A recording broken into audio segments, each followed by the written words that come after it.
Hello everyone, আসসালামু আলাইকুম। সবাইকে ছোট একটা ব্লগ নিয়ে চলে আসছি। এটা একটা কার্ডবোর্ড অ্যান্ড কিছু কাঠের স্পুন, সেটার মধ্যে আমি কিছু ডিআইওয়াই কাজ করব, সেটা নিয়েই আপনাদের সবার সাথে হাজির হলাম। তো হোয়াইট কালার করে নিলাম সবগুলোতে, চামচগুলোতেও এবং বোর্ডটাতেও। সেটার আর আমি ক্লিপ নিয়ে নিই। আর এখানে আমার টাফি বেবি, সে আমি কি কাজ করি সেটা সে দেখার জন্য অস্থির হয়ে যায় অ্যান্ড এসে আমাকে ডিস্টার্ব করে। আমার কাজগুলা করতে খুবই ভালো লাগে তার। আর এই যে সব ফেলে দিবে আর নষ্ট করবে, এটাই হচ্ছে গিয়ে তার কাজ। যাই হোক, তাকে সময় দিতে দিতে আমি আমার কালারগুলা করে ফেললাম। ফার্স্টে হোয়াইট কালারের পর এই যে আমি কালার কোটিং করে নিলাম আর ওই শেপটা রেডি করে ফেলেছি। ওটার আর আমি ক্লিপ নিইনি, কজ এত কিছু করে আসলে ক্লিপটা নেওয়া আমার পক্ষে পসিবল হয়নি, দ্যাটস ওয়াই নিইনি। আর এই যে আমার টাফি বেবি তো পাশে ঘুমিয়ে পড়েছে আমাকে ডিস্টার্ব করতে করতে।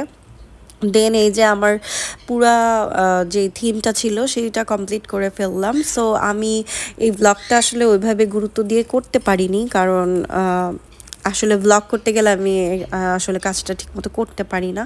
তো এটা একটা কার্ডবোর্ডের মধ্যে শেপ এঁকেছিলাম। আর এটা হচ্ছে গিয়ে 3টে স্পুন, এগুলো হচ্ছে গিয়ে কিচেনে রাখার জন্য, কিচেন ডেকোরেশন করার জন্য এই জিনিসগুলোকে আমি বানিয়েছি।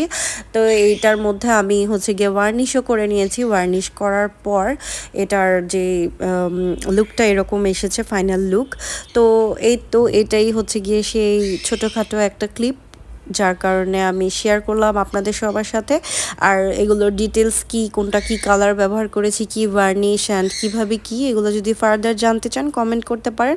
কমেন্টে আমি অ্যান্সার দিয়ে দেওয়ার একটা চেষ্টা করব।